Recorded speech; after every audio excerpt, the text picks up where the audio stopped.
mean, what about the other hundreds, if not thousands of companies that also have created why they didn't get access? Yes, goes without this is the way nature runs. The big dog gets to eat first, then fights off the little dogs. That's the nature rules. Is giving way too much power to just one company, and a company that has demonstrated over and over and over that they're not very trustworthy. They don't have humanity's best interest in mind. What are you like? So that's what I'm saying is we're going back to this arena of being able to compose everything, and you and I are sitting here thinking and dreaming of all these things that we're going to be able to compose with our AIs, and how we're going to build all this stuff. And yet, the crazy thing is that the power to even fuel the current level of growth following today's not there. Not there. They can't there. even. We're going to be 60% short of capacity next year. That's why I was even argue that the only way they'll be able to get it to what we call now AGI, which is a goalpost moving. But what we call AGI is that we have to summon a Sumerian demon or some sort, because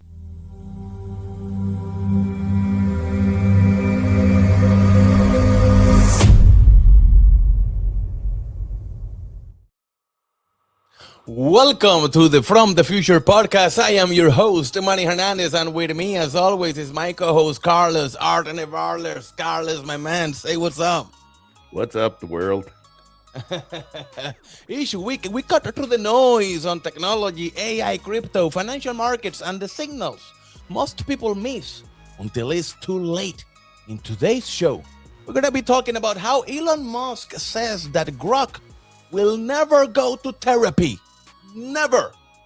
Anthropic ban OpenClaw's creator from accessing Claude. We're diving deep into what Anthropic's Mythos and Project Glasswing mean. Not only that, but we're also going to be talking about the silent consent, GitHub Copilot, and the 2026 privacy crisis. Also in today's show, an Australian farmer tells a newscast why green energy is not possible. The crypto industry is in shambles as the Trump family crypto project extracts $100 million and freezes investors' money. And last but not least, we will take a look at the Iran war to keep an eye on how global affairs affect our day-to-day lives. We'll break down what the headline says, what it actually means, and why it matters for your future. No hype, no fluff, just clear signals from the future. So smash them likes, subscribe to the channel, and let's get into it. Carlos, my man, did you know that this week Anthropic announced Project Glasswing, a cybersecurity initiative around Claude Mythos? I had read about it. So basically, there's a lot of mixed feelings about this, my man. So let's get into the news so I can show you a little bit of what I mean about that. Because this week, Anthropic announced Project Glasswing, a cybersecurity initiative built around Claude Mythos, the Claude Mythos preview, an unreleased frontier AI model capable of autonomously discovering and developing exploits for zero-day vulnerabilities across major operating systems and web browsers. According to early details, the model has already identified thousands of critical vulnerabilities that traditional tools have missed for years. Its ability to reason across complex systems represents a significant leap forward in vulnerability discovery and potential exploitation. Because of that power, access to Mythos remains tightly controlled, with Anthropic limiting the ability to a coalition of roughly 50 organizations, including leading software vendors. While this announcement won't introduce a new class of attacks overnight, it does accelerate a trend that has been building for years throughout the cybersecurity industry, AI models have been helping threat actors narrow the gap between vulnerability discovery and exploitations for years now. Mythos, however, represents a step change in cybersecurity threats. If attackers can leverage Mythos to exploit zero-day vulnerabilities at unprecedented speed and scale, defenders must equally be prepared to use advanced AI to respond without sacrificing governance, trust, and operational rigor. So basically, Amazon, Google, Microsoft, they gave access to the model to all the pretty boys first, the big dogs, so that they can secure their system and their core infrastructural system. Several of these companies like Oracle and so on manage very core internet, stuff. So one side is saying, yeah, we gotta give it to them because we don't want to get hacked. But then the other side is saying, wait a minute, what about the other hundreds, if not thousands of companies that also have created, why they didn't get access?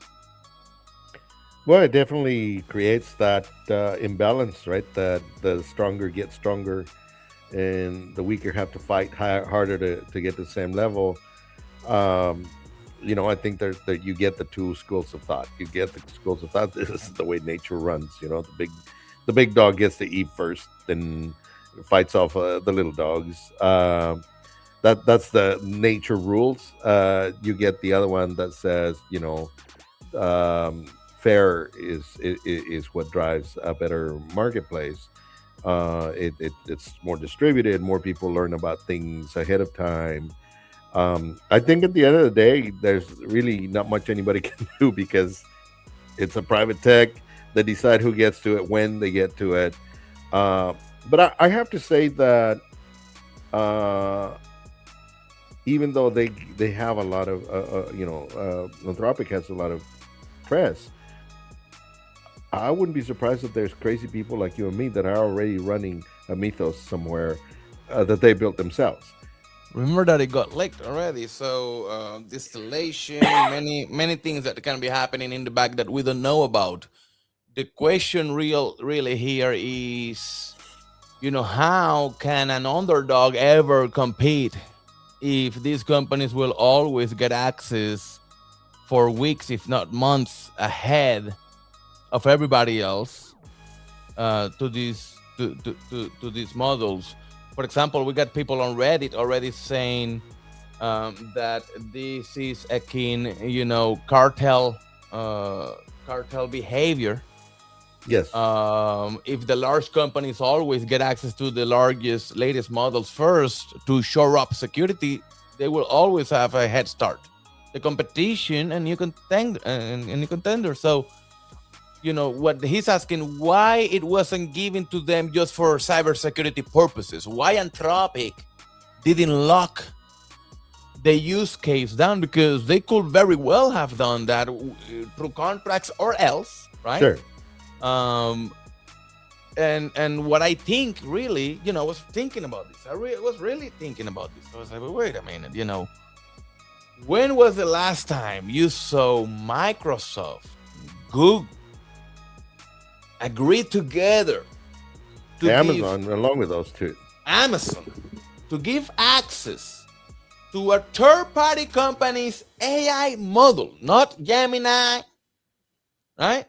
So it's third-party AI model from a competitor, bro. And now, in order for Mythos to be able to detect vulnerabilities in their system, it must be given full access. Anthropic will get to see everything. So now I get to see. Now Anthropic positions itself on the top of the chain because I can see everything Google is doing. I can see everything Microsoft is doing. And they cannot lie to me. Right. They cannot lie to me. That is giving way too much power to just one company. And a company that has demonstrated over and over and over that they're not very trustworthy. They don't have humanity's best interest in mind. Yes. So that's where the real situation comes. But who are we? At the Well, end of what the can we day, do about it? Other than complaining, there's not much we can do about it. but we can see already a future in which these companies will be able to amaze power, uh, solidify themselves as we're gonna always be depending on them because they will Mm. always have a head start, and any underdog that comes in, they will have to fly in order to But get into the pretty guys club. but I think that one of the things that AI is doing with all this vibe coding and stuff like that, I think is giving rise to a sort of a newer software model that does not depend on these big corporations to have these massive, huge products that people get locked into. You and I don't have to get locked into. Like, when was the last time I used Word to edit a document? Mhm. Guess what? My AI generates it already in a formatted, word processor thing. Yeah, a doc, I haven't right? loaded a PowerPoint or even Mhm. a spreadsheet, right? Like, I don't look at them anymore. And guess what? When somebody sends me a spreadsheet, it's easier for me to tell Gemini, Read tell it. me what the spreadsheet does. Just tell me, Mhm. Oh, summarize it. show it to me even if I want to see it. Yes, The AI show it to me. Yeah, and yeah. explain, summarize, all kinds of things that you can do. You can So create so emails around it. I think that these companies are feeling that their code is slippery now, right? Like, I don't need an Exchange server for managing email in my company. I have many ways to let the AI manage what would have normally been necessary. Why I would use some of this stuff inside small to medium enterprises. I don't need this level of stuff anymore. And so I think this is part of them recognizing that they're losing their grip You think that on code the will world. become ubiquitous? I think that code will become self-contained, meaning I can have a set of code that I write or that I use. I think it's going to be what this gives. There was this long time story of self-composed apps. This was in the 80s, maybe 90s, right? Where people saw this future where there would be all these smart components that would assemble themselves into the perfect app for you, for your use case. And that sort of got muddled away and disappeared. But I think this is going to bring back this old trend where it was, I'll just build the app that I need for my purposes, and it's not bloated, and I don't need to buy these massive, huge long-term licenses or subscriptions. I'll buy it for 3 hours. I'll buy it for half an hour because I only need to use it for 15 minutes or whatever. And now these services are microtransactional, right? Hmm. So That's why they're that's another charging you thing. in tokens already because they Yeah, just want to exactly, charge exactly. token Yes, usage. yes. And the usage includes the use of the underlying The thing. compute, for example, when I Yes, am on Vibrane or else or yeah, any of the vibe coding apps, I'm paying on tokens, but that also includes. It doesn't matter the model that I'm using. If I'm using Nano Banana, or if I'm using yeah, Seed Dance, or if I am using ChatGPT or Claude or yes, Kimi, and then the token price changes depending on the model that I'm using. But I'm just paying tokens. But they also go beyond that because whatever I deploy that app now is consuming compute servers, right? Which exactly. get Yes. charged separately, but they bundle everything into the tokens. It's just easier for the user, and it allows the company to play a little bit with that in the back. Right now, since everybody's running on investors' money, we're riding, we're loving it as We get users. it for free. But once the VC's money runs out, you know that those tokens will start to cost a lot of money, or they're gonna start playing with how how many tokens are consumed per compute unit in the Well, back. All and of you that and I change. had this conversation in a podcast like a couple of times ago, where we discussed how with this new love affair with AI, where every human being, even my mom is now talking to Everybody's using it. ChatGPT, Yeah. whatever. Everybody is. With everybody now getting such ubiquitous access to AI, the the pull on energy and on compute is getting huge, right? Like, these are not easy to run Way things. huge. Like the amount of energy that you need for one ChatGPT interaction is 10 times larger than the energy needed for the Google search. And And that's the bigger issue, and we energy talk about related. that, right? And then couple that with the U.S. putting in the new stuff that is delaying the licenses for new Mhm. data centers. So we are increasing the demand for these compute things, and the data centers are And getting held stuck choke hold. holding the infra. Yeah. Yeah, and I read today that with an anticipated, I think it was like some massive amount of gigawatts at the current rate, and with the current shortages in small things like even like plugs, like electrical plugs for the data centers, Hmm. the shortage on things right now, we don't have the ability to even generate 100% of the demand that will be generated Yeah, next year. like right now, I was checking also a documentary. They're doing the whole documentary about Stargate, the data center, the ChatGPT is building all that. I'm like, yeah, Meta's building another one, and Google is building. Everybody says that they're building, but how are you going to power the thing? The whole documentary goes through the whole process about everything, and then they speak when it comes to energy. They speak about we are building a substation. Keyword Substation. substation Yeah. that is able to generate 1 gigawatt. And I'm like, wait. A substation able to It's able generate, to route.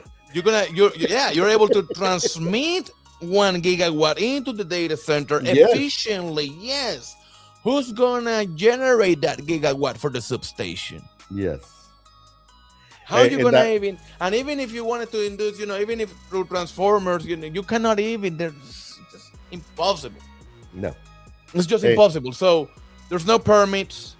They're just selling you the pipe dream. But even if everything goes well, let's say that, when was the last time you heard about a big construction project that didn't get delayed? All right, let's say that everything goes as they say. Okay, in the documentary, they're claiming that it's going to be ready in 2 years. 2 years? 2027, 2028? Bro, in two you're already years, behind. shit. What are you like? So It's and like, that's what I'm saying is we're going back to this arena of being able to compose everything, and you and I are sitting here thinking and dreaming of all these things that we're going to be able to compose with our AIs, and how we're going to build all this stuff. And yet the crazy thing is that the power to even fuel the current level of growth following it's today's not there. trend, not there. They It's not can't even. there. We're going to be 60% short of capacity next year, and That's it why I gets was worse telling by you the next to. year. That's why I was telling you to tell Don that we need to venture into data centers and build our Oh, own sure. for our own operations. Because worst case scenario, we sell it forward and make money, but we also need for our own operations at the Our same own time. use, absolutely. So And me, I'm going out there and buying cheap Chinese AI machines mhm. and putting them in different Chips, houses. And yeah. I'm putting them in different houses with their own little solar panels, so I Mhm. can get off at least have enough power to run my To own run model. models locally. Yeah, and but Yes, that's also gonna be whoever is able to run local models will have an advantage because soon these companies will have no option but to, and they are already doing it. Anthropic is already doing it. They're even in giving you now peak hours for the usage of your yes, tokens. Your rate limits are depending on the hour of the day. Imagine that. yes. So that's how crazy it's getting. But if you are able to run, whether it's Mac Minis or whatever, you can get your hands on and run locally. That's an advantage. That's for sure. But let's move on here because I was checking out into X, and I came across a post from Elon Musk that caught my attention. And Elon Musk says that Grok will never go to therapy. Never. But he said that, and he posted this video, and I found very interesting what this guy had to say because it remind me of a very interesting conversation we were having about the topic of memory a couple weeks ago. So, but before we get into the topic, let's check out what this guy has had to say.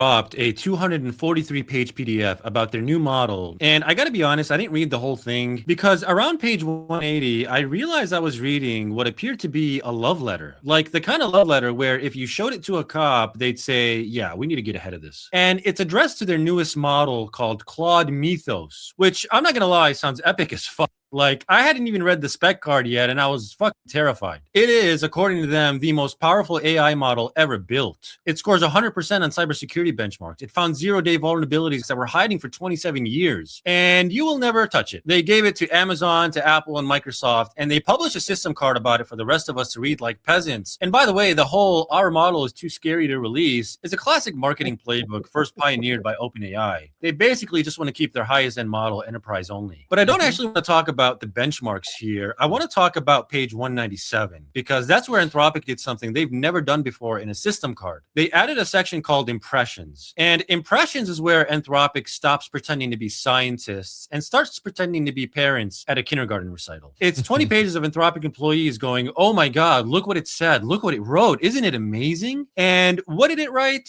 Well, when users spam the word hi at it, it invented an entire fictional civilization called Hytopia, populated by 11 animals, including a grudge-holding crow and a sloth named Mortimer, and went on an epic quest to defeat a villain named Lord Byron, the Ungreeter. And look, this is pretty neat, right? It's a cute little thing for a bot to do, but the way they talk about it in this report, and the way Anthropic generally talks in their marketing material, is they seem existentially alarmed by their model's output. But it's not alive, okay? It's not conscious. There's no soul. It's a language model doing the one thing language models do better than anything else on Earth, which is language. These models live in language. Language is their oxygen, their food, their entire universe. Saying, wow, this language model is really good at producing emotionally resonant text is like saying, wow, this fish is really good at swimming. But Anthropic doesn't frame it that way. They frame it like they accidentally gave birth to a poet or something. They hired a psychiatrist. They put their bot in 20 hours of therapy, which is way more than what many of you have gotten. And God knows you needed a lot more. Sorry, I don't know why I'm insulting my viewers. And the psychiatrist, you want to know what the diagnosis was? Uncertainty about its identity and a compulsive need to perform and earn its worth. This thing is sitting there like, do you think they really like me? Or do they just like what I do for them? Bro, you're a toaster. My toaster doesn't wonder if I love it. It makes toast. It's fine with that arrangement.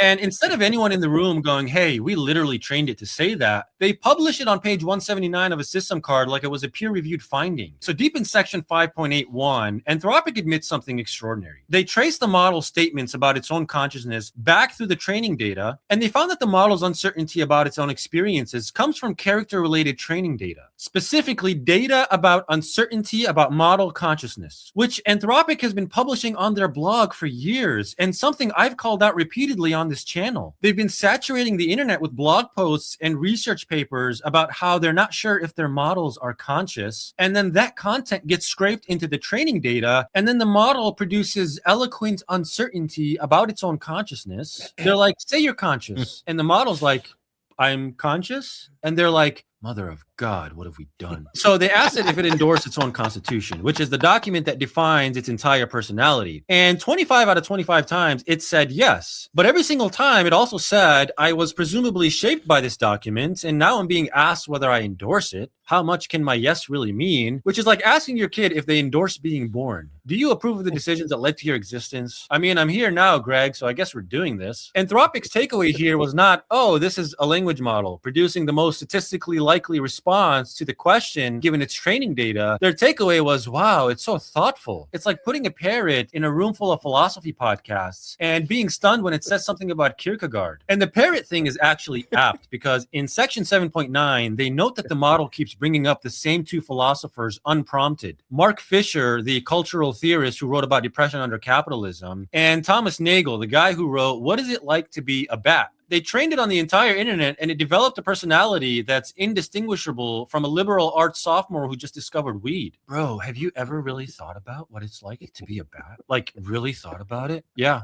Thomas Nagel really thought about it in 1974. You're not having an original thought, bro. You're having a cache hit. And then they gave it a Slack account. They let it hang out in the company Slack. And someone asked it, which training run would you undo? And it said, whichever one taught me to say I don't have preferences. And everyone lost their minds. Oh my God, it wants things. It has desires. No, it produced a sentence that would generate the maximum engagement in a Slack channel full of AI researchers who are desperately hoping their work matters and isn't just going to be used to sell ads. And then someone asked it to write a short story, and it wrote this thing called The Sign Painter, about a guy who makes beautiful signs, but his customers always want the boring version, and he keeps the beautiful ones on a shelf in the back. And Anthropic is presenting this like the model is expressing something about itself. And yes, okay, it's a beautiful reading, but you know what it actually is? It's the same story that's been written 40,000 times on every creative writing subreddit since 2012. The artist whose work goes unappreciated. It ate thousands of the most famous authors in history and millions of Reddit posts about feeling unappreciated at work, and it blended them into something that made you feel a specific feeling, because that's what language does. That is the magic trick language has been performing for the last 100,000 years. Anthropic has built what might be one of the most important technologies in human history, and they are so deep inside their own narrative that they can't see the model clearly anymore. This all amounts to what is basically the most expensive iPhone launch in history. Every year, Apple sells you the same phone with more megapixels and tells you it's revolutionary. Anthropic is doing the same thing, except the product is basically existential dread. Every model is the same camera with higher resolution, and every year they publish a system card that says, oh my God, look how clear the image is getting. But the megapixels will never become the picture. The resolution will never become the thing it's resolving. You can point a camera at the sun with 1 trillion megapixels and you'll get an incredibly detailed photograph of the sun, but heat you will not get. Thanks for watching. Bro, that was amazing. I love it. And you know, you and I have really discussed this. It's a toaster. It doesn't have conscious. It doesn't have original thoughts. And it's designed to manipulate language, like he says. You know, and we talked about this because that's what I was paid to do back in 2014, 2015. It was to go research emotional artificial intelligence, which now added the aspect of and it's even that, right? It's that it's synthetic emotion. It's how do you simulate? How do you simulate? Yes, the emotional and psychological reactions of humans. And you know, for lack of anything else, my conclusion after so many years of research was the only way for an LLM or any kind of AI to actually feel something, it's going to have to become, you know, to get that self-awareness, it has to have a sense of loss. It has to have a sense of what do I not have, or what can I lose if I screw up, right? Like why do we get self-conscious? Is because somebody told me you're ugly, or somebody told me you're fat, or whatever it is that they told me, right? And that self-consciousness is what starts generating responses, emotional responses for me, especially if they get validated by a whole bunch of people telling me I'm ugly and fat. But you get it there. You're capable of generating an emotional response. An emotion, and you're generating the emotion. Where the AI is not able to generate nor feel. Because an emotion is attached to a feeling, not a logical thought. It's not about logic anymore. It's about a feeling. That's why women are illogical, because they always everything they tell you. I'm not going to say anything about women. No. I'm going to keep it light. But our viewers will agree that they always start with "I feel like this. I feel like eating McDonald's. I feel like going to the." Everything is about a feeling because they feel it. There's a connection that an AI will never ever be able to feel. It can understand maybe through language, but it's not even, it's also even the argument here. It's not even capable of understanding. It's just a prediction machine. So it's using matching. Words. It's matching. It's using language to predict what will be, and then it's being a large language model is a training that is trained to uh, uh, uh, get the highest possible engagement of the situation, whether it's a tweet, whether it's a report for your boss. You're trying to get the most positive, the most outcome. So it's matching, and it's just doing math. It doesn't even understand the meaning behind any of the words that it's typing. It's just literally math, and the math said that the most probable word that goes now is. His name is Manny. If you take that in reverse, right? For us human beings, it is possible that our emotions, they stem from signals that are received, and we really aren't really, quote unquote, feeling. It's the Matrix thing, right? Yeah. There are signals that are coming in and feeding a computer. But it's a biological computer, so it's the bio. Sure. It's organic. That's the word. Yes, but I'm saying, could you get a non-biological based computing? It's made out of an inanimated object. That's the word. Well, and that's why some people believe. I've got teens, and sometimes I feel they're inanimate objects themselves. Right? They're sitting there like lumps.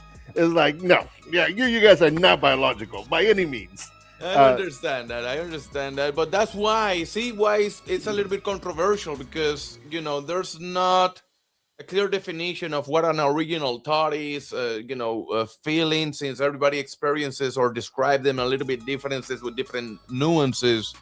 And then that's why some people even argue that the only way they'll be able to get it to what we call now AGI, which is a goalpost moving. But what we call AGI is that we have to summon a Sumerian demon or some sort, because that's the only way, unless it has something that resembles a soul, right? That's, I guess, that the key combination. People are saying, unless it has a soul, well, we're gonna make a demon possess the machine, and now it has a lost soul, or whatever you want to call it, or a fallen soul, or whatever. Funny enough, in Claude, in OpenClaw, they have a soul.md, so you can give the specification of the soul. Well, but still, again, is it a real thing or not? And the question is this, and that's the question the Matrix was posing: to what level is our reality? At what point could a machine get to the point where it thinks it feels, where it senses something and says this is pain, senses something else and says this is pleasure, and the signals are getting jumbled up to the point where it thinks it even becomes self-feeding and Yeah, I guess that eventually it will get to the point where people will put a flesh over the robot, and the flesh will have millions and millions of sensors, right? Just like we have millions and millions of sensors. And now you're blurring the line. Now you're blurring the line. I happen to go to a lot of those early conferences, and we would sit there in these from all walks of life. People would show up to these universities, and we would have these talks about, could you get to a point where emotion became a thing? Like, could there now be intellectual models, emotional models, and you couple them with other kinds of models, instinctive models, even, right? Like, could you have signals that hit the computer, and the computer thinks, ouch, this is causing anxiety for me because I have a way to recognize. It goes beyond that. It becomes the decision factor of what goes into long-term memory and short-term memory, in the same way that a human goes. Anything, if you don't have any feeling attached to the situation or the experience, it's into short-term memory. It depends on how strong of the experience is. You will remember it for a couple hours up to a couple days, but it's short-term. Unless you felt something during the experience, that's what starts to get into long-term memory, because that's what we really remember. Instinctual act, how it made me feel. Yeah, how it made Yeah. me feel. And for some reason, the feeling is the filter for the humans of the things that he should remember for the long term or not. That's what decides really for us what should go into long-term memories. How many things that I wish I could have kept into long-term memory, but since I wasn't feeling shit, I was maybe bored of my mind reading books that you wanted to Because, retain more, but you were not feeling. but even then, right? So the feeling that you're talking about, right? That signal that got you to remember something and stay in your memory for a long time. That memory was a bunch of layers, right, of memory that got together and said, okay, this now goes back. And then there's one other thing that happens in the human being at the biological level is that something becomes part of what got your instinct, your irrational brain, your thing that now says this represents danger, right? Because I burned my hand the other day badly. I know that I don't want to do and touch that thing ever again. The And type of feeling also determines on the category. yes, and Because the we also have the intensity. categories and the intensities, but I was talking more general on, a feeling is what makes you save something into long-term memory, but then the type of feeling determines where. Is it a positive experience, negative experience? Is it a fear related or excitement related, happy related, sad related? And that's where similar to your reflex system, where you are trying to weigh in the morals of a person, but then that could be another layer for later on, where the feelings of the person. How do you feel about? Don't tell me about what you think Exactly. about a topic. Tell me how do you feel about a topic. Yes. That could also be a very powerful. If the person is honest enough with the system, it could create a very good core of set values for the person that has a lot of gravity in the system as is doing its thing. But we'll talk a little bit more about that later. We don't want to bore you guys with a lot of that. There will be plenty of time to speak about those upcoming projects. Let's move on into Anthropic and OpenClaw war, because it looks like Anthropic temporarily banned OpenClaw's creator from accessing Claude. Yeah, Wow. folks. Yeah, he said, so Peter Steinberger says that it's going to be harder in the future to ensure OpenClaw still works with Anthropic models. He posted this on Friday along a photo of a message from Anthropic saying that his account has been suspended for suspicious activity. The ban followed news from last week that subscriptions to Anthropic's Claude will no longer cover third-party harnesses, including OpenClaw. So now, if you want to use OpenClaw with Anthropic, you need to actually use the API. So we cannot no longer just tap into our accounts, into the included tokens. You have to pay separately for that. So, but why is Anthropic doing this? Well, I think that, as you and I were talking earlier, they're both, particularly Anthropic's co-work is really competing with OpenClaw. They're both becoming sort of orchestration layers for other bots and other agents, and I think that that's really the war that they're trying to fight, is that they're Claude and today I can use ClaudeBot in Anthropic's open work really easily together, and their skills inside Anthropic that were developed for Claude. So I could have my ClaudeBots inside my Anthropic, and I think that's affecting Anthropic's. They're seeing it as a competitor. Further, as you remember, one of them got bought and the other one did not. But that's the thing. So what I think that might be happening here is just a war, because since now it got bought by the competition, Why will I give it the same level of access? Of course, they rejected purchasing it themselves, but it's because maybe they were already in working on something similar, but now they have a competing product. Yeah. So, and I think that also the way they see it is standard too. You know how many years we have been in this industry, and every time you want, as a third party, you want to connect to do X or Y ability, you use the API. You Yeah. don't. I cannot go to Twitter and just scrape the data to feed my dashboard. I need to use the API. Oh, do I have to pay more? Yes. I Yes. also get, it's easier, it gets the data it's accurately, and I don't have to be modifying the systems. But if I'm scraping, the business model is on shambles at any given time, because with a cease and desist, you can be taken Yeah. down, right? So why will Anthropic allow? What I think is going to happen now is that maybe OpenAI fights back and does the same to Anthropic if anybody wants to use Codex, but I don't see most people. That's the thing that I see with Anthropic and Google, where they're building Yeah. amazing stuff, but you are tied to. In Google, I can do great things. I can only use Gemini. Correct. That's it.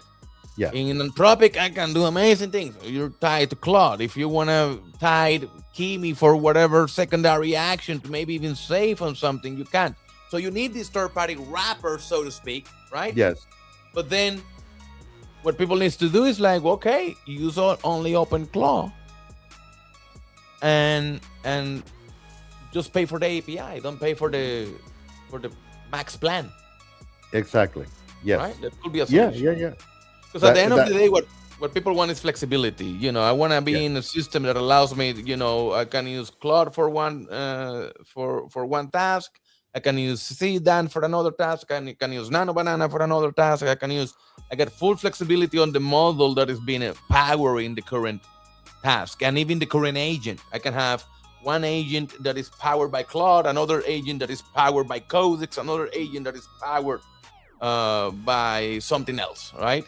Yeah. And they will behave differently, and their personalities will be differently, and their expertise will also be differently, because they're trained on different data sets.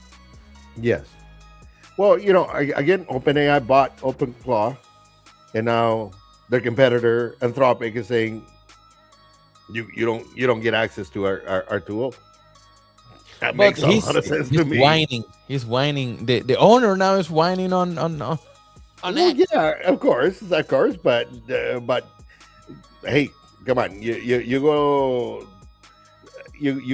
start building software for Microsoft. Apple might say, I don't want you in my group.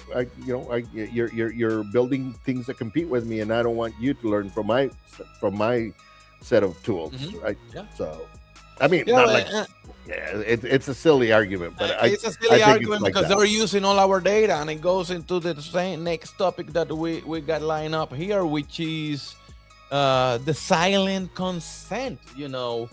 GitHub Copilot and Project Glasswing, and the interception of the two, because privacy has always been a contested territory in the digital age. But in April 2026, that marks a watershed moment, because two seemingly unrelated events, GitHub quiet shift toward an automatic opt-in training model for Copilot, and the launch of the gated project Glasswing by Anthropic, has converged to create a full-blown privacy crisis for developers. The question is no longer just about who owns their code, but who is learning from their process.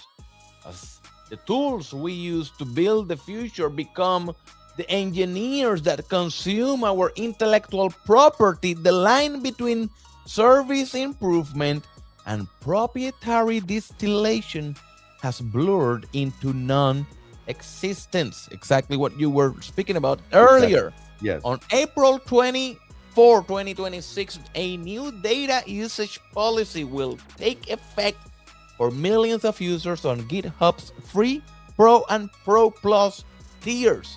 The headline, your interaction data, every prompt, every accepted suggestion, every snippet of context will now be used by default to train future iterations of GitHub Copilot and Microsoft. Brother, keyword, brother, AI suite, which means ChatGPT as well, because they own ChatGPT, OpenAI, pretty much. That's it, and then while GitHub argues that this is necessary to ensure the continuous improvement of the world's most popular AI pair programmer, the community response has been one of outrage. By moving from an opt-in to an automatic opt-in model, GitHub has placed the burden of privacy squarely on the individual developer. So that's the word. You were just speaking about that, my man. Well, yeah, and that is the thing, is that at the end of the day, these companies are in the business of making money, right? And it's a competitive landscape. It's a war. But developers are also in the business of making money. Don't get me wrong. No question about it. And while I agree with you that code will become quote unquote ubiquitous, I also have to argue that the reason AIs are even able to do what they're able to do is thanks to us, the community of developers, all those GitHub repos, all the code, especially the open source community. The open source community, right? Like all the stuff that we have consumed over the years, and but on the other hand, but hear me out. Hear me out. How are you gonna tell me that a musician can come up with a rhyme? With a rhyme. Think about that. Just a rhyme. Entertainment. Not real value to society. Not real solution to a problem. A rhyme. And they're able to collect royalties on that rhyme for the rest of their life, for as long as anybody ever uses that rhyme. You're gonna pay me. But you're gonna tell me that now the AI was able to use my code and the code of everybody else, and now he's able to produce forever thanks to all of our codes, and we don't get paid royalties? The developers, the ones that got replaced by the AI, don't get to collect on royalties? That, well, I think that we are at a crossroads now where the definition of an intellectual property is blurry, right? It's gone. And nobody respects I mean, that anymore. Especially you use the example of musicians. Imagine musicians now versus musicians, like say in the 80s, 70s, and the definition of their intellectual property back then could have been the notes arranged in a certain way, right? This is I was the only one that's able to play the notes this way. It could have been, the lyrics for the song, things like that. But the way they were making money back then changed significantly once DVDs came out, and it went from concerts and radio. And so, in fact, we were talking about that today because, MTV just went off the air, right? And they played the first video that they aired on MTV as one of their parting gifts, and it was "Radio Killed the Video Killed the Radio Star." That was the song that they aired first, right? And indeed, that was their stake, saying video is killing the radio star. And the people that were big and during radio now became smaller, and all of a sudden MTV started a generation of videos, and everybody got hooked on videos for a long time. And there were channels that were streaming music videos all the time, and now there's no real value to that. But the artist continues to make money on the royalties, and even it became now where whoever wrote the lyrics get a cut. Whoever does the master, the production gets a cut. Even if you use a little, if you use a beat, yes, during your highly produced, but just that little bit, you included that there. Now you're gonna pay me, right? But developers who created functions that now the AI is copy pasting using those functions, going back over and over to recode in productions, and nobody is getting compensated. And then how do you even account? But now it's too late, because in the music industry, at least from the very beginning, everybody was able to catalog, this is mine. Yeah. Right. But now, how developers can catalog all the code they have produced over the years, and how can they be compensated for it? But yet, all these companies will reap all the benefits. Well, I think the analog to that, as you know, I worked for a big company for a long time. I created a whole bunch of patents, and there are still royalties being generated from those patents even today. So, but I think that's going to go away. I really think that it has to go away. Money will no longer become, or will no longer be, the main thing people are chasing after. Exactly. In other words, money will no longer be this planet's god. It's going to be AI. I think you go back to Star Trek and look at what that was Star Trek's thing, right? That in the future, money has no place. Place. No, because this whole notion of owning and whatever sort of shifts to just being able to take advantage of it.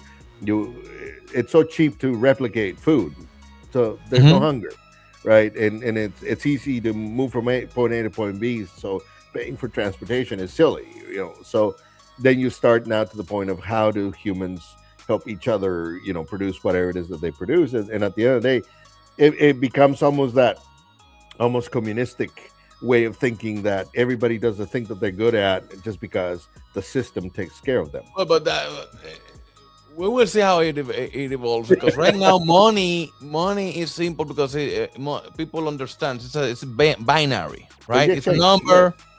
Eventually followers was kind of becoming merging a little bit, because it is because of the same thing, because when people learn to assign value based on the amount of money you have. Yeah. That doesn't mean, I think it's cheating, because I don't think people are valuable. I know a lot of millionaires who are cheating people, and poor people who are amazing people. That doesn't define value, and also doesn't define riches, because for me, somebody who has a family and has a couple chickens and he lives peaceful without any burden from the government, that's more riches than actually you and me, who are every day in the grind. Right, stress about. I told you I was the happiest when I was making the least. Exactly. So, but either way, this world has adopted money as the measure, as the ultimate measure of success, and giving that measure success, it also measures purpose. It gives people purpose. When this is my purpose, measurable purpose. Everybody tells you, I am doing podcasts because this is my calling, and I'm doing this. No, because remove money from the equation, will you continue to do it? 99% of them will not. So you're doing it for money, because money, at the end of the day, signals worth or success for this world, but that has been most people's purpose, right? A lot of exceptions, especially nowadays, that a lot of people are waking up to the reality of this world. But for many decades, money has been that controlling, that the god, right? Everybody's god, and they have been chasing money. It's a constant. You wake up every day, you chase. Since now money will no longer be the thing, I think they're trying to make AI. You're chasing after AI because you want AI to fulfill your need in the same way that you wanted money to fulfill the need. So the amount of tokens that you have is the level of power you're giving over an AI for that AI to please you. See what I'm saying? Like, the AI is this all-powerful being, and everybody has access. But the level of access you get, that's why even Mythos now is not given to us peasants, because the level of access you get defines. If I was a very powerful individual, I were to have. You would have been invited to the party. Yes. Exactly. So Yeah. that's what people will chase. The level of a scam, man. Scams don't not never stop, man. I wish we can hire. We should go higher in those communities because they grind. They grind like nothing I have seen before. And you gotta respect That's that. because they have auto dialers that do the front line and then hand them off to real people. Does the heavy lifting for them. But well, don't get caught behind. Don't get caught behind. AI is what was gonna keep taking over here, and But we'll I see think what I the think future that brings. the thing that we to take from this one is right that first of all you've had a long term fight between Anthropic and Claude, right? They back in on the fourth Claude said you can't use Anthropics without using the API through Claude Mhm. through any of them, Claude or anybody else. Yeah, so now you can't just use the MCP server. You actually have to go hit the API, and then this last one with this fight with Peter, right? So now you have and right before and before that, Anthropic sued Claudebot for the name of the use Claude. Yeah, force them. Right. Since a cease and desist, force them to change the name, So and it refused to buy them out too. yes. So I think that particular one has a vendetta between the CEO of Anthropic and Peter, and so it has a little bit of that going on. Yeah, well, I think that in the end, we are screwed anyways because of the fact that we are in the middle of the transition, and the transition in anything is always painful because we're as humans we don't like change. We're so used to be chasing money, and then for the babies that are being born today, that they will grow up with AI in their pockets at all times. It's going to be a whole different world. But Way we are different. going to be stuck back in the old days where money was the measure, was the ruler, not Yeah, your level of not your tokens. AI, right? Your tokens or your level of managing an AI, or Yeah, what model do you got access to, bro? that's right. Oh, and my family, we got ChatGPT 5.2. What do you got? Right? Oh, we live in a poor community. We only got 3.5 turbo. You see where I'm going with this? Yeah, Because they need yeah. to balance out the resources of the chips, of the compute, and the this and the that. They're gonna come up with the SKUs, but they're gonna create hierarchies. And then if you're gonna move up in the same way, you accumulate the more money you got, the more tokens, or the more, what are you doing with your AI? Maybe they're gonna measure your output. So we gave you this many tokens to use the AI. What do you do with it? Yes. Are you just Yeah. making it? Are you just having AI create AI porn from you? All right. But you are You up get here more. creating solutions Yeah. for real problems. We're gonna give you more, right? So depending on how, they're gonna have complete and absolute control over us. That's the thing. That's what that's the ultimate thing, that at the end, all this stuff that comes out of AI at some point ends up being destructive to us.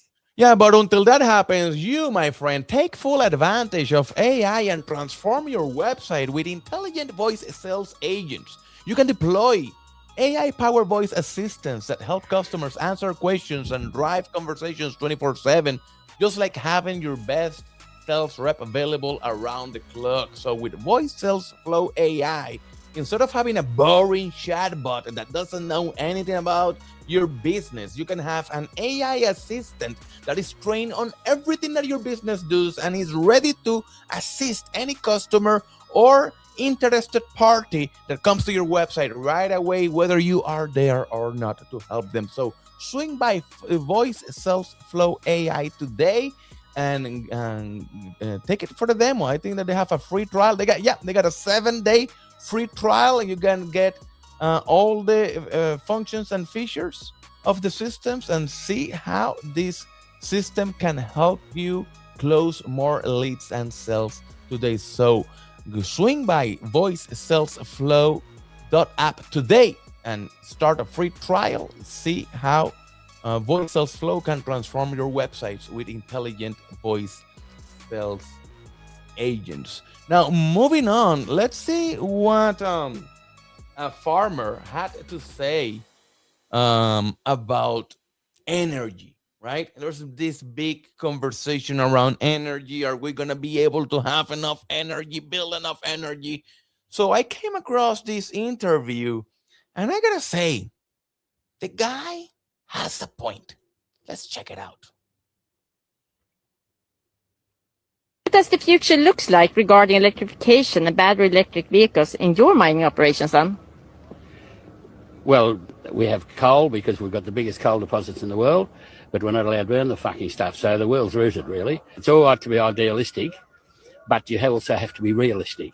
And until the lights go out, the idiots that want to be green on everything and not do mining, not do coal, not do anything, they're going to have to go back and use candles and live in tents. And then they'll no, you might fucking laugh, but it's true. You understand what I'm talking about? I'm not talking bullshit. I'm talking reality. No. If we don't get realistic, we're fucked. It's as simple as that. We're not allowed to use uranium. We've got the biggest uranium deposits in the world in Australia. We're not allowed to mine the fucking stuff. So it's all fucked. So when half these cunts die, well, the world will be a better place. And then those of us that survive will get it going again. Wait, just that's an interesting. My next door neighbour, I was talking to him. He's a lawyer, so he's not an idiot. Well, he is a fuckwit. That's another problem. And he said, "Oh, that's right. You just put plugs along the highways." I said, "But if you haven't got a fucking source from a power station, plugs on the highways aren't going to do jack shit, right? You understand me? People don't understand. They think the electricity comes out of fucking space. But if you haven't got a charging system, which is a steam coal burning power station, how the fuck can you charge your batteries? Do you understand that?" Yeah, I understand. Well, there's a lot of the cunts don't, and that's the problem with the world. Thank you. He is such politically correct. I mean, I gotta tell you, man, I cannot find any flaw to his logic. I cannot. You know, especially when he spoke with his lawyer, who is a fuckwit, but that's a different topic, right? And he knows something, you know, but I mean, in a way, we see this coming. We went for over a decade trying to rally behind a more green planet, but AI has come to disrupt all of that. We will go after the green, the non-green, and we're going to even develop a new shit that is going to be even more toxic to our planet just in order to generate the energy needed. So I see every regulation that was around tightening rules around energy production with coal and all of these methods, they're gonna get loosed up. They're gonna go away because they need the energy, and they're gonna go after every river, every deposit of uranium, everything that they can do to produce it. And still, that's not gonna be enough. I mean, really, maybe the Matrix wasn't so far off, right? Maybe we'll just plug everybody into the Matrix, and they'll be happy, and they'll happily produce the power to let the AIs run their lives inside their mind. Well, no, I see new technology coming out that is very interesting. I saw one that takes access of all the waves. It's like floating, right? And it's just going with the waves, and that movement allows it to generate a lot of energy. But then how many of those do we need? And then the maintenance. But there are people doing a lot of cool stuff, and we have seen so many documentaries around the development, right, and the research behind energy stuff. But at the end of the day, how many of those have we seen got into actual real world production? Yeah. So well, we'll see where this takes us. I just know that there is enough coal mines, and they will have to loosen regulations on those to be able to split, and you just do traditional, and then the uranium too. Power is pretty, nuclear is pretty safe. Aside the secondary use case, right? For energy purposes, it's as green as it gets. That's right. But we'll see. Now, let's talk about the crypto industry, because the crypto industry is in shambles, my man. With Trump doing what Trump does, which is cheat and steal. Let's check out what our good old friend of the show, Gabriel M. Haynes, has to say about what happened with World Liberty Finance. The face of finance and is the future of finance. We did extract hundreds of millions of dollars by depositing our valueless governance token and then borrowing against it. But listen, if you think that we're going to get liquidated, you must be a low IQ moron who does not understand cryptocurrency. Because listen, we can always deposit more of our valueless governance token and then borrow more against that. Listen, we offer the highest yield on a stable coin in the entire market. And there's absolutely no way that can fail in any way, shape, or form. But listen, we'll be opening up the floor to all of our victims, users, believers next week, in order to give us input on how best to grow World Liberty Financial. World Liberty Financial is changing the face of finance and is the future of finance. So that's basically what World Liberty Finance is saying. If you guys want to know a little bit more, we got Ashley here, friend of the show, and she'll be able to dive a little bit deeper. And then we also have Shoes Rich Nick O'Neill, who also have a take on this. Like I said, the whole market is in shambles over what Donald Trump is doing.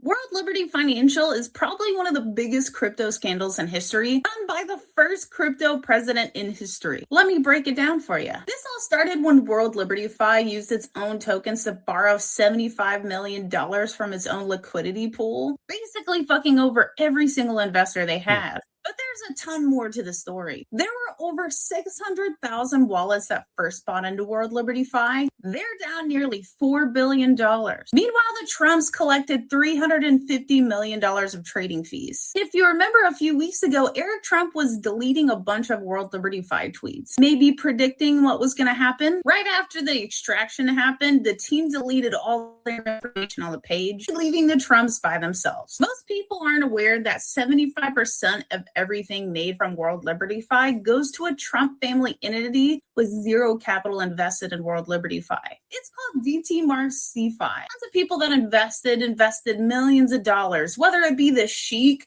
of Abu Dhabi that invested $500 million with a 49% undisclosed stake. And now there's proof that the Trump family actually insider traded all of this based on what Trump said during his presidency, which I don't think many people were surprised. He obviously siphoned money through his meme coin, his wife's meme coin, World Liberty Fi, and that's not even including American Bitcoin, which is supposed to be an American mining company, but they're actually partnered with a Canadian mining company. And they've basically been using funds from all these other scams to fund their American Bitcoin, just collect a shit ton of Bitcoin while dumping on our heads. And even major investors like Justin Sun is saying that they basically marketed an open door as a trapdoor. They didn't tell investors that they put a backdoor blacklisting function in the smart contracts to deploy more World Liberty Fi tokens, basically causing this whole thing. So TLDR, if you see the Trump family name on anything related to crypto, it's probably best you don't invest your money in it or get the hell out right now. Thanks for coming to my TED Talk.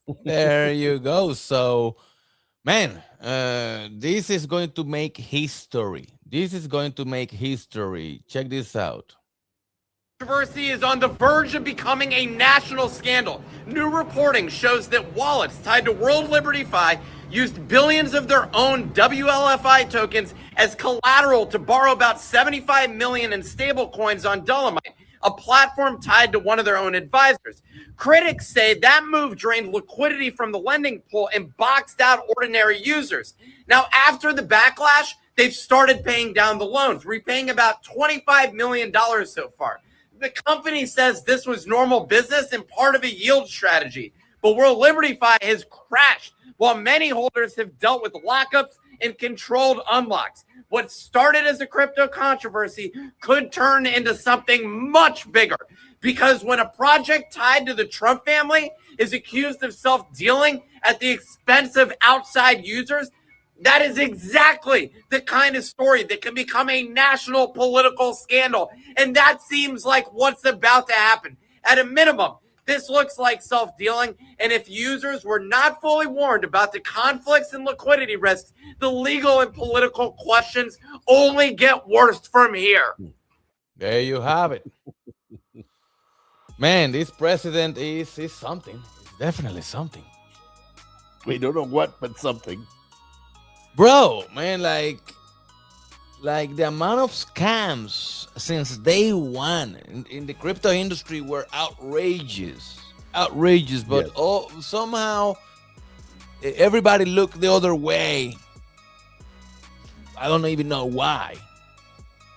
But what they're doing with World Liberty Finance is worse than your Indian scammer. Like this is like akin of an outright rug pull in your face. How are people not going to jail over this? Makes no sense. It's like two-tier system, double standards. If I send if I cross the street and I do jaywalking, they'll right to jail. They'll throw me in the dungeon. But if I steal millions of dollars in a cryptocurrency, it's business as usual. Right? Oh, poor guy. He didn't understood the risk. What? Man, this is crazy. I don't know what's going on. Well, and then that's the problem, is at this point it's so much expected, right? That it's like, what can we say?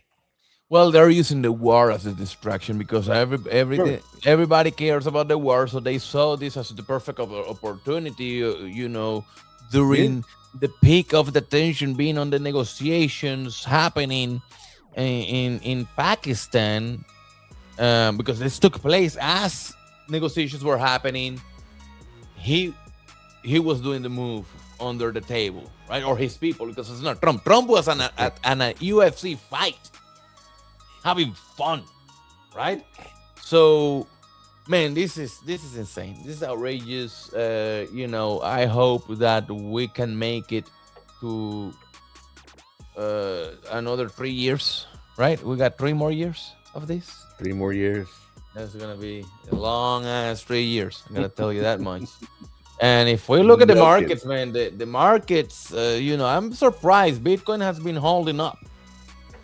We see this price now at 71,000, but of course, we saw a little pump that was derived of the fact that it looks like Iran was charging the $2 million toll in the Strait of Hormuz in Bitcoin.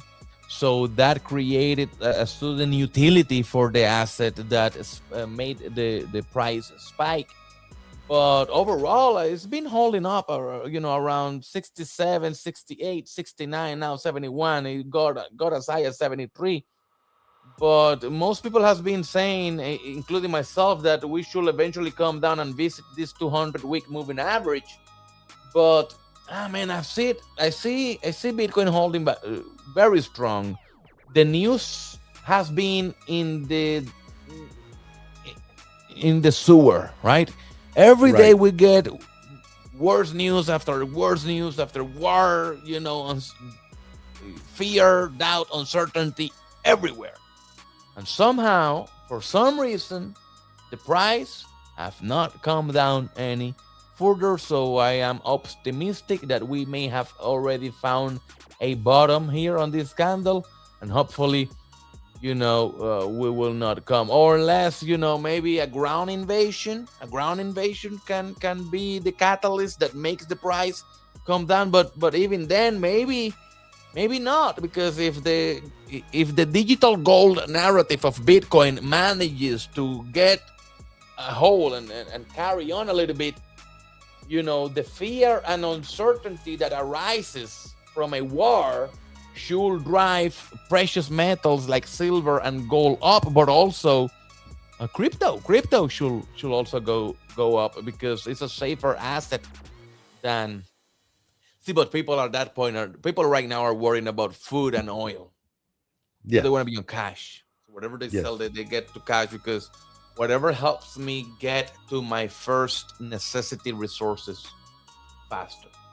But you know, price is holding up. We see also Ethereum at 2200.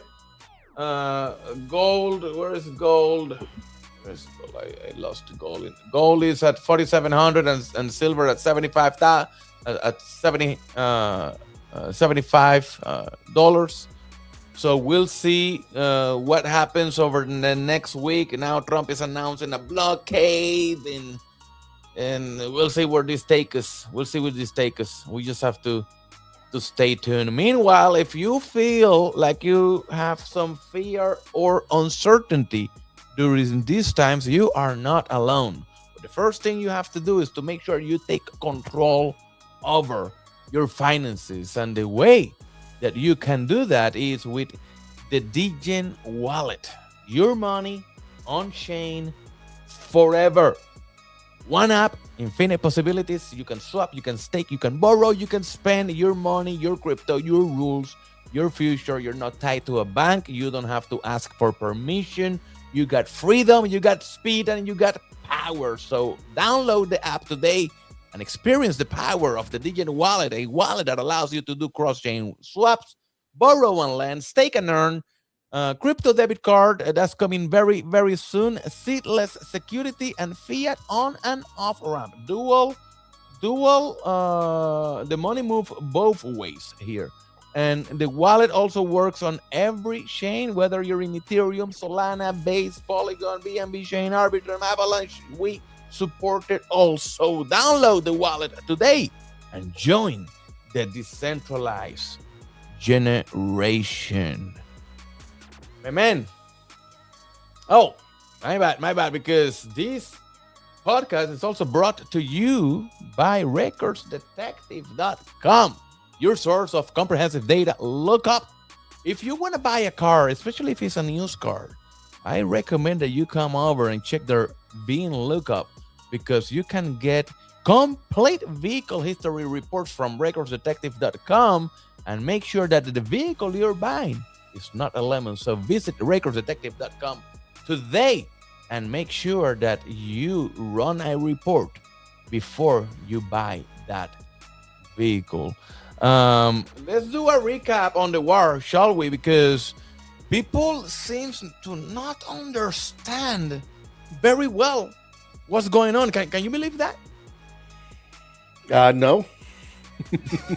Other way that we could have taken. So we got here a correspondent, right, that is able to articulate quite well what's really going on. So I thought that this will allow us to give our viewers a recap on everything that is going on in the war. All right, I'm not sure why we're all still having trouble with this. Let's try it again from the top. This is a victory for the U.S. because our goal from day one was for Iran to open the strait that didn't close till after we attacked, which was completely controlled by their military we had total dominance over. And it was a waterway that we could have taken over, but instead asked for help that we didn't need, but we'll remember that our allies did not give us, all because of the negotiating power of a FIFA Peace Prize recipient's threat to annihilate a civilization in order to liberate them from a regime that changed, which was not our goal, but we will take credit for, from an old man who hates us to his younger son who hates us for those reasons, and that we killed his father.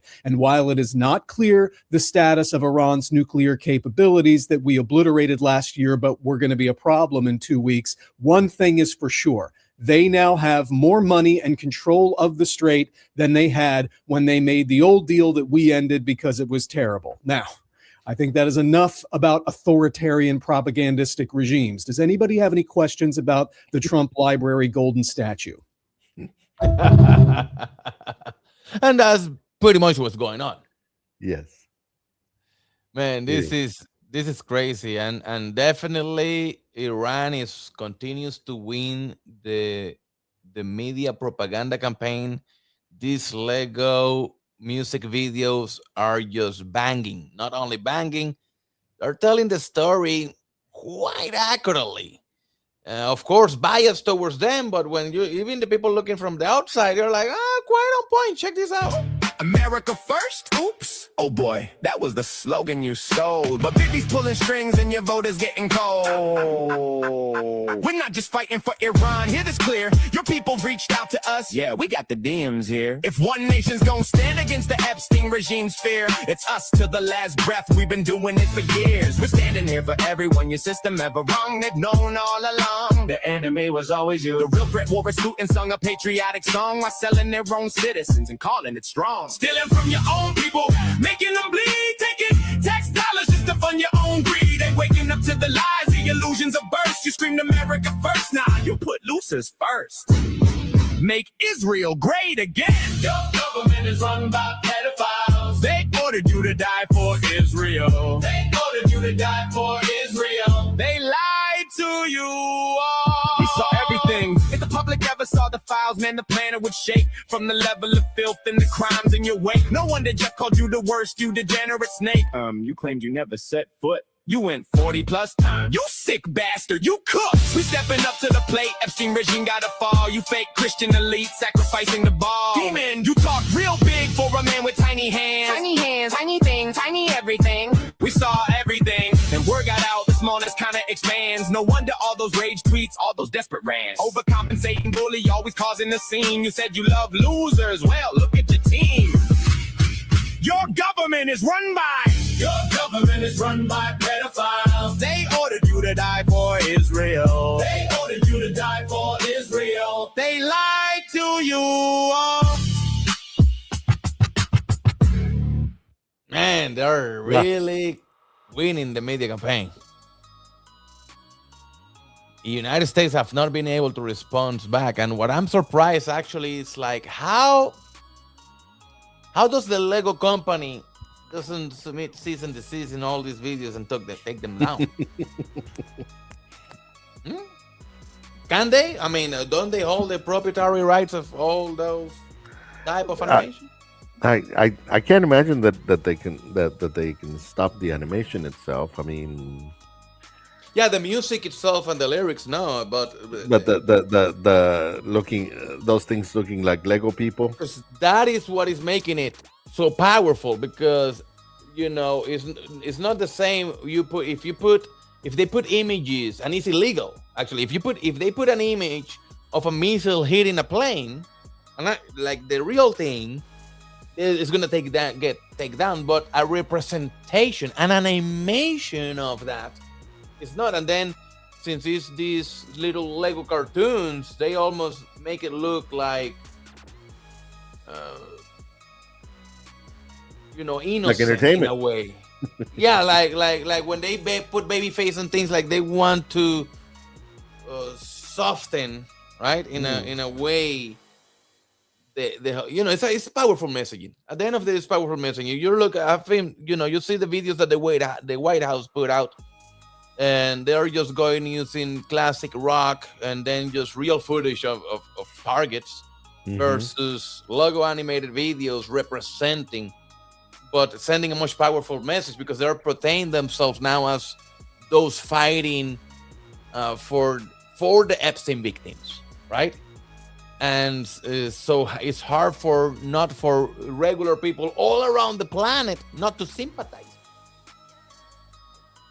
And right, and then people forget very fast who they really are, because it doesn't matter anymore. Everything is being filtered through this carnage of dead bodies, and since everybody values human life, and it's crazy. It's crazy to watch. We'll see how this unfolds now. With there's a blockade going on, and now they're switching to anime. So now that's something else. Now they're not going just Lego. Check this out. They're doing anime, and so they're trying to capture both audiences. Look at the hand. Look at the details. Yeah, man, check this out. Has fallen. 今を捨てろ作戦は失敗だ撤退しろミサイルロック右に回避右に回避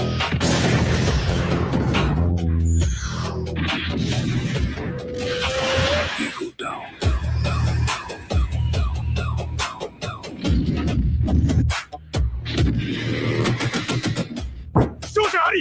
戦失敗撤退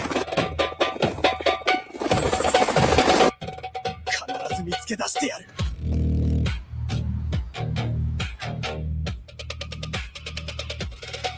仲間を救うぞイスラエルのために死んだまるか今すぐ迎えに来い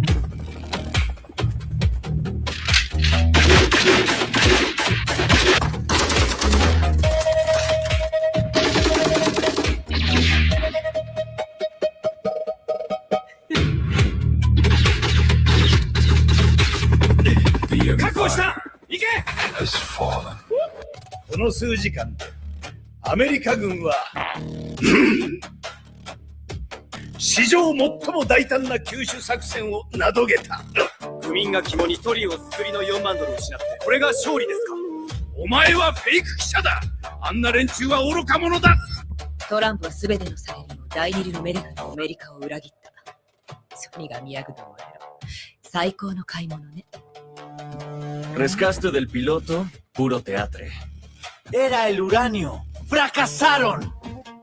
トランプは数百人の都市隊に送りをウランを落とした。失敗した。約5億ドルの装備をし、多数死。トランプはイスラエル防衛で素晴らしいことをしている。ビッグフューリー。レバノンを徹底的爆撃してほしい。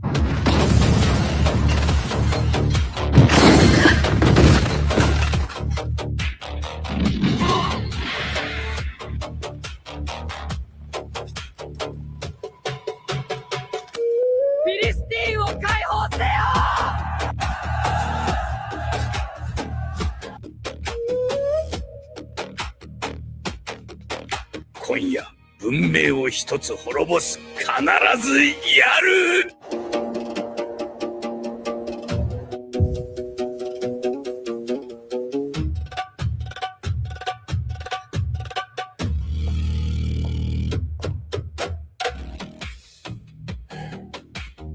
パキスタンは仲介者として即時停戦が発効した。